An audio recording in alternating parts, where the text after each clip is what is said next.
રોજ રાતના આશરે 2:30 થી 3 વાગ્યાના અરસામાં રામનગર સરકારી વસાહતની પાસે એક હત્યાનો બનાવ બનેલ, જે ઘટનાની જાણ થતાં રાંદેર પોલીસ તેમજ ઝોન 5 વિસ્તારના અલગ અલગ પોલીસ સ્ટેશનોની ટીમો સાથે અધિકારીઓ સ્થળ પર પહોંચી ગઈ. ગુનો બનવાનું કારણ અને આરોપીની ઓળખ અને ધરપકડ માટે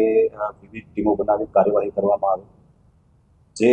બાદ ગણતરીના કલાકોમાં 2 આરોપીની ધરપકડ કરવામાં આવેલ છે અને આ કાયદેસર કાર્યવાહી હાથ ધરવામાં આવેલ છે. સમગ્ર બનાવ જે છે એ સાંજના અરસામાં મૃતક અમર પંજવાણી અને આરોપી સિગરેટ પીવા માટે ભેગા થયેલા, જે દરમિયાન બંને વચ્ચે ગાળાગાળી થયેલ અને ઝઘડો થયેલ, જેનું મનદુખ રાખી આ ઘટનાનો મુખ્ય આરોપી, જે કાયદાના સંઘર્ષમાં આવેલ કિશોર છે, તેણે રાત્રે ઘરે જઈ અને પોતાની સાથે ચપ્પુ રાખેલું, જે ઘરમાં વપરાશનું સામાન્ય રીતે વપરાતું હોય છે. એ ચપ્પુ પોતાની સાથે રાખી અને બહાર નીકળે અને આ ગુનામાં સહ આરોપી તરીકે જે સામેલ છે તે સંઘર્ષમાં આવેલ કિશોરના મિત્ર શ્રવણ ઉર્ફે ગોપાલને પોતે સાથે રાખી ફરીથી સિગરેટ પીવા જવા માટેની વાત કરી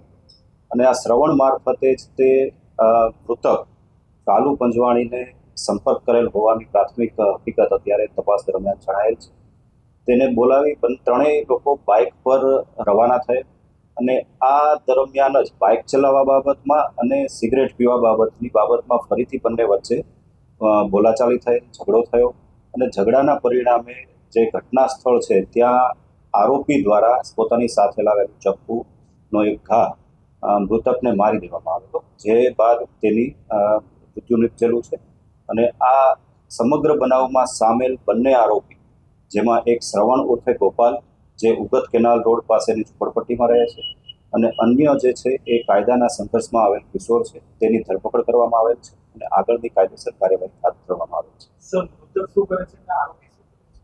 મૃતકને રાંદેર વિસ્તારમાં